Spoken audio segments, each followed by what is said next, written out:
Hey, Noah Vortex, doing my usual stream of consciousness video. I haven't really got much of an idea what I want to talk about actually, so I just thought I haven't talked for a little bit.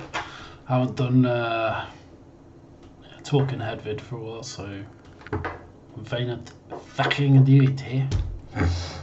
I don't know, like I'm doing alright at the minute. I'm just sort of plodding along. Obviously, it's Christmas, New Year's been gone, so just been mostly in a haze of smoke and drink, usually, to be honest. I'll be on that. That's not what I'm going to talk about this video. I did in psychology. There's this test they have now called the Big Five, which is to do with measuring. It's like a sort of, it's a bit like Myers-Briggs, but I think it's more rooted in actual scientific like literature of psychology.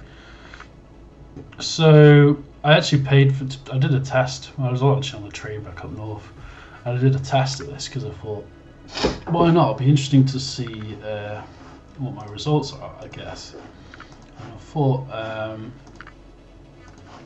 so I'll just briefly get that up, and then I'll just, I mean, obviously this is a bit self-obsessed in some way, but I just sort of thought it's quite interesting. Yeah, the Big Five personality test. So I did this test, and it's pretty interesting actually. Like, I had to pay for it, like 90 quid, but so it basically attests for openness, conscientiousness, extraversion, agreeableness, and neuroticism, which are the Big Five, and then how those sort of different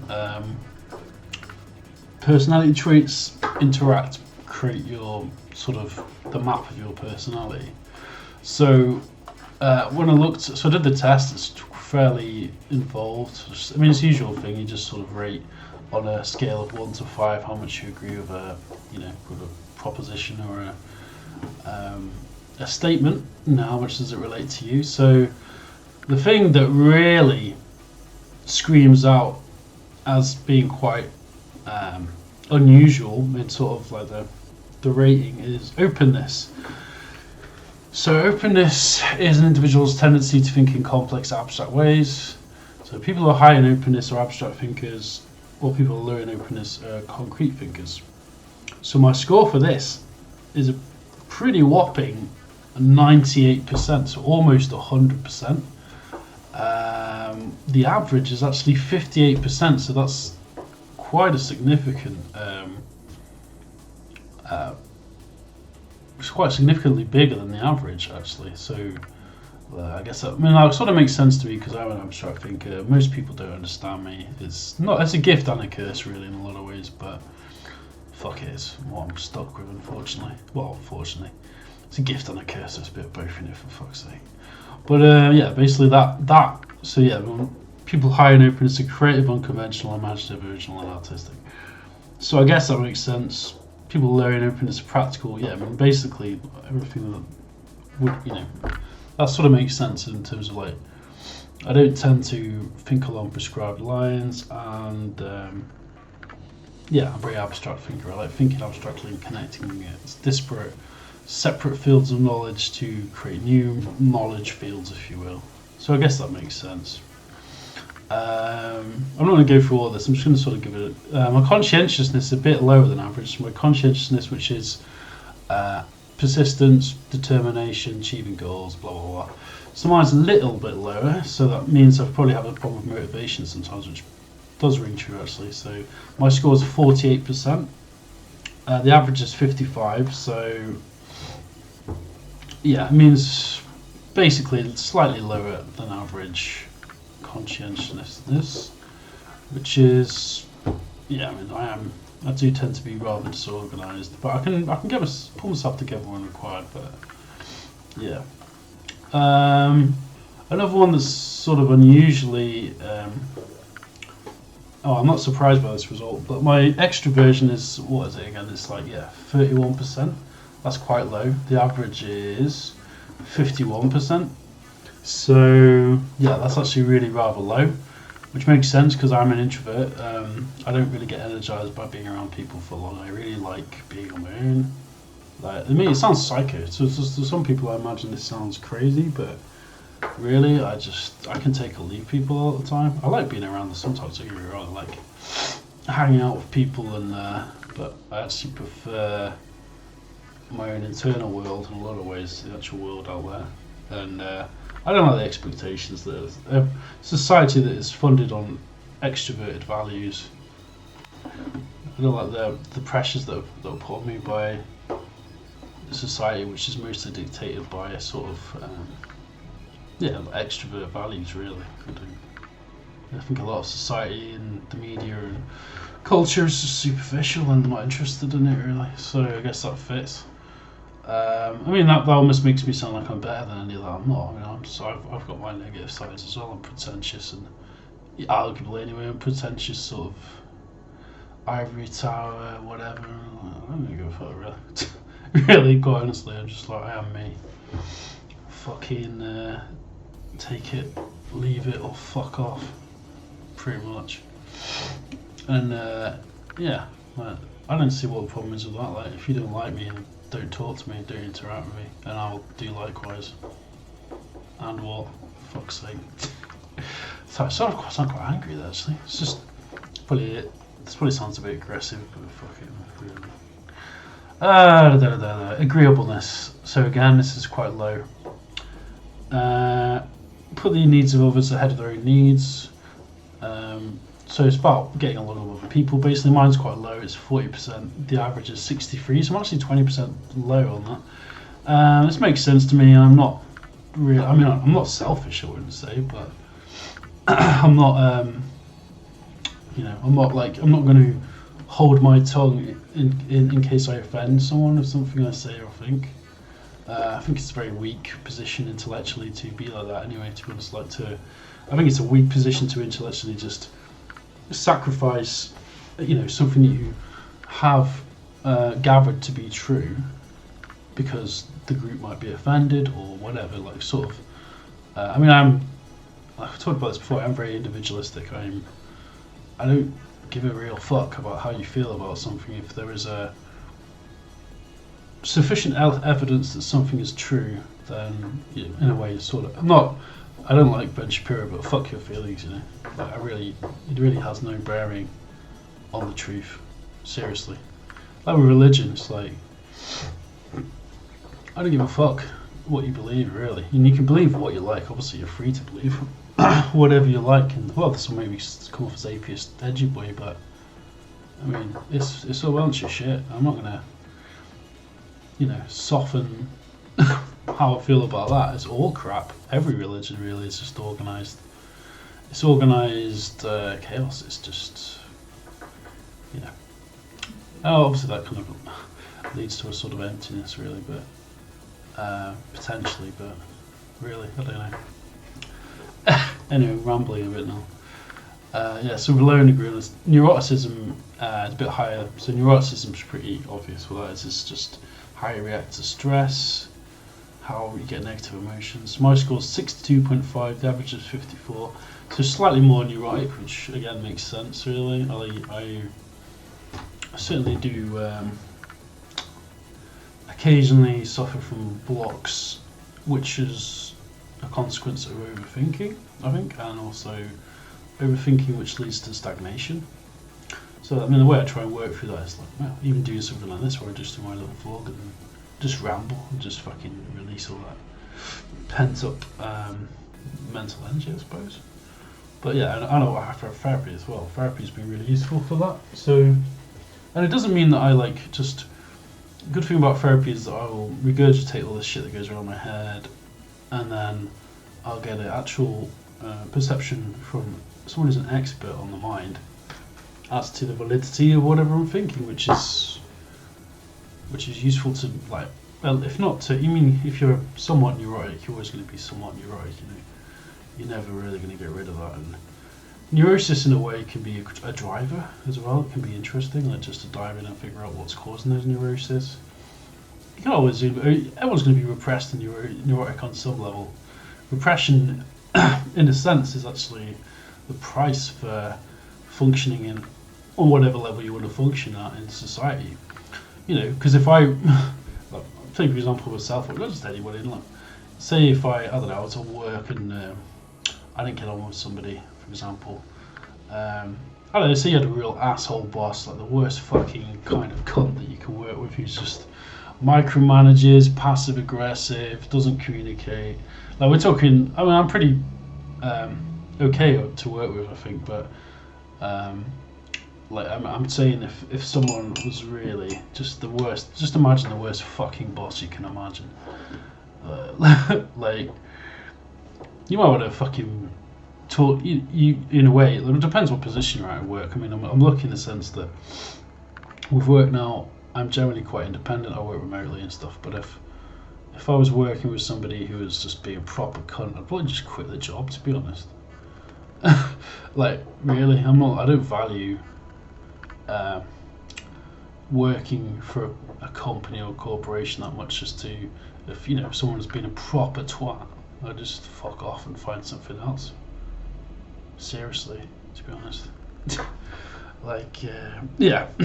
But where was I? Yeah. So anyway, that's sort of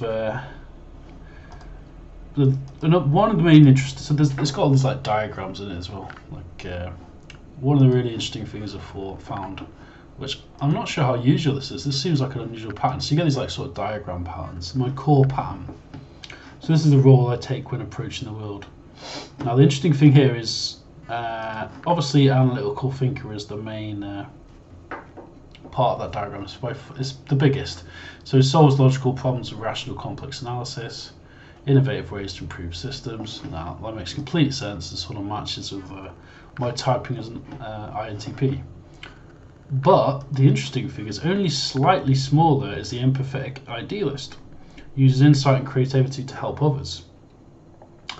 Think about how the world could be a better, more beautiful place. Now that's sort of an interesting mix, because it's sort of like the idealism mixed with the technological sort of rationalist side. Now I found that quite interesting, and I guess it's like I've always thought of technology as being utilitarian. So essentially, we should try and utilize technology to help, or at least improve the lives of as many people as possible. That's basically my approach to it. It's like that's what we should be using it for, essentially, and offsetting other problems we've developed along the way with technology as well. But yeah, that was quite interesting. And the other two are very small. Practical caretaker is tiny because I'm just no good at that. It's just basically helping people in practical ways. Logical mechanics also quite small. But yeah, I found this quite interesting with the core pattern. Interpersonal butterfly pattern. Interpersonal pattern is how I relate to other people. No surprises here. Aloof thinker, maintains independence and distance from others, selective about relationships, which rings very true. I only involve myself with people who I find interesting. I'm only going to interact with people who I think are interesting. Small talk bores the shit out of me. Don't talk to me about it. I'm not interested and I won't talk to you. Sorry. It may sound blunt, but I'm just not interested in that shit. I'm interested in ideas, I'm interested in the creativity, I'm interested in funny stories, I'm interested in comedy, I'm interested in boundaries and breaking them. So yeah, I'm a aloof thinker. Sympathetic ear is actually fairly big. Appreciate close support relationships, that's for sure. I mean, there are only a few select people I'm not that with, but I do try and give good advice where I can, or what I think is logical sort of advice. Commanding leader is a bit medium, so I'm not really that dominant sort of leader style really. I like to be on my own. Social butterfly is very smallest. Loves people and approaches them without hesitation, and that's basically the opposite of me. Social pattern. So two patterns emerged here. So this is how position myself in relationship to social groups.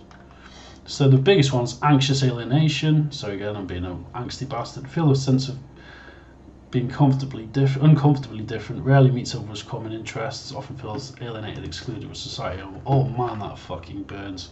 Yes, definitely. I mean, that is basically my position when it comes to society, because I don't really fit in that much. I've never really, even though I have my niches. I'm interested. I'm interested in fucking existential continental philosophy, existentialism, technology, programming, culture and art, expressionism, electronic music, obscure electronic music, avant-garde music, experimental film, synthesizers.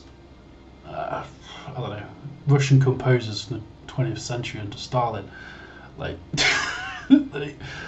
Shostakovich. I'm interested in physics. I'm interested in so many different things, but a lot of these things are very, in a sense, even though they're like the most vital areas of knowledge that humanity has developed with culture and everything, not that many people these days really give a shit about it, really. We don't live in that sort of a culture that values developing these interests or these niches, and that can definitely for sure make you feel like just an outsider. Gleeful rebellion, so that sort of makes sense. Enjoys a feeling of uniqueness, embracing alternative, takes pleasure in being different. So that's just slightly smaller than anxious alienation, like showing individuality. And yeah, for sure. Like I don't like put being an individual on a pedestal, and sometimes there are times we need to conform in the world as well. If something's right, and you can logically figure out why, then of course it makes sense. But oh god, then the other two are tiny. So safety in numbers. So wants to feel somewhat to others to ease anxiety. No, I think that's weak. Easy belonging, feels a sense of belonging in social circles is the smallest one. Easily finds commonality. No, again, I'm just an oddball basically. Communication pattern. So this is interesting because it's sort of almost balanced, but not. Thoughtful insight is the main one. So it's thinks deeply before speaking. Thoughtfully shares insight once they've been carefully considered. Tends to focus on interpretations, which definitely rings true. And then shared vision is the second biggest. Enjoys expressing ideas and vision, loves to brainstorm and discuss possibilities, tends to focus on future goals and abstract ideas. So that's those are basically the power couple in terms of the communication pattern. Is thoughtful insight, shared vision. The tiny one is open lines. Freely communicates to get everyone on board, recounts events, shares information. So apparently I'm rubbish at that. Concise facts. So basically, essentially, my pattern there is just exploration as opposed to like concise. This is the way it has to be.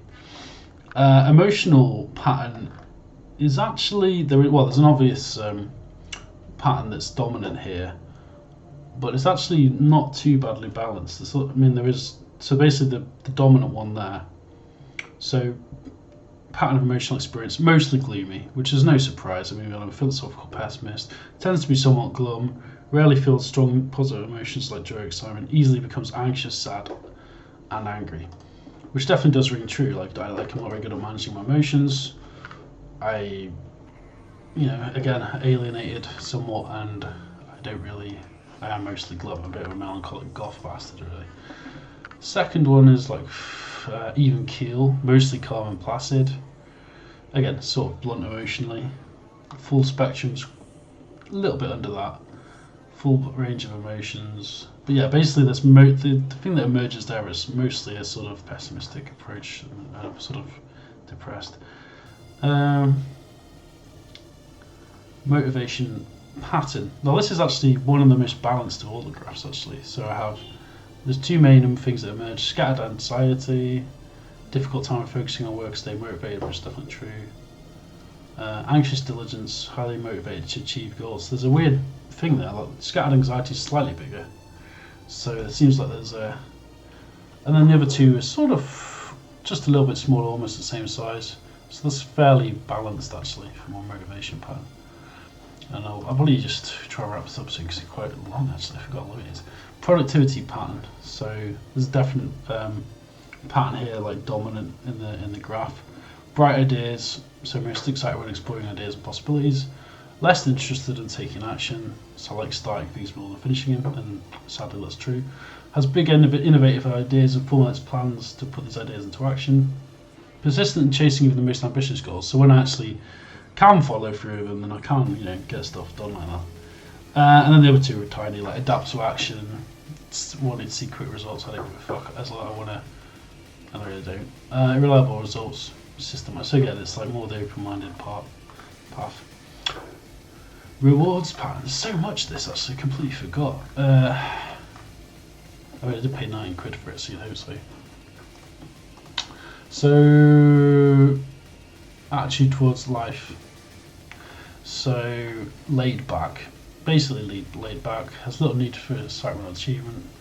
Low key pleasures, food, reading, television. Yeah, I'm not interested in status on that. That's relatively true. Towards goal, a lot of sense of responsibility. Yeah, I'm not really bothered about status. I think status in itself is rather, it's a lower value. It's like, I mean, it's fine to have status, you know, if it's not often now. I think an actual reflection of depth or ability. Even I think a lot of the time it's just extroverts just fucking patting each other on the back, you know. It's just boring to me, really. Esteem pattern. Okay, this will be interesting. Attitude towards yourself and others. My esteem for yourself and other people. Not a great surprise here, though this is relatively balanced, but there is one dominant trait, which is the lone wolf. Sees people as fundamentally weak and untrustworthy. Its interactions with others are often unpleasant, tends to suffer alone, believing others will be of no use. It's sort of self-sufficient. Relies on others for support and comfort. It's the second biggest one. So that's quite an interesting contradiction there in a way. Take charge is relatively big, the third biggest one. Does what is needed. It's like sort of self-sufficiency thing that emerges from that. And I'll just... There's a lot of stuff that goes into here actually. I'll probably leave it at that. I mean, I think I've rambled enough, but I mean, this big 5 thing is, it's definitely quite interesting as a sort of self-analysis tool, and like I said, it is basically the established psychological measurement tool for personality now, more so than MBTI, which is, as we all know, is sort of pop psychology, even though it's sort of fun to ponder as well. I guess it's interesting to see how my big 5 personality traits test actually does match in a lot of ways with the INTP typical description, but it's not entirely surprising, to be honest. I think I'll leave it at that. So that's sort of just been an exploration of, well, it's like a reveal of all my darkest secrets and talents as well, you know, and strengths and everything, but it's always interesting. I did this test on Truity.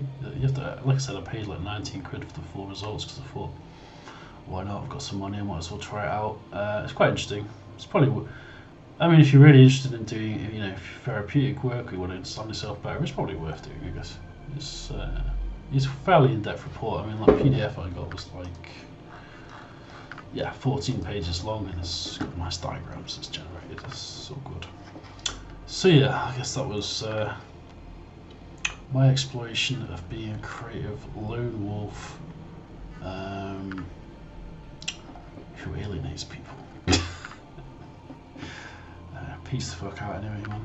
Have a good one. I'm gonna go fag. I think a fag's a cigarette, I'm pretty sure. Right. Goodbye.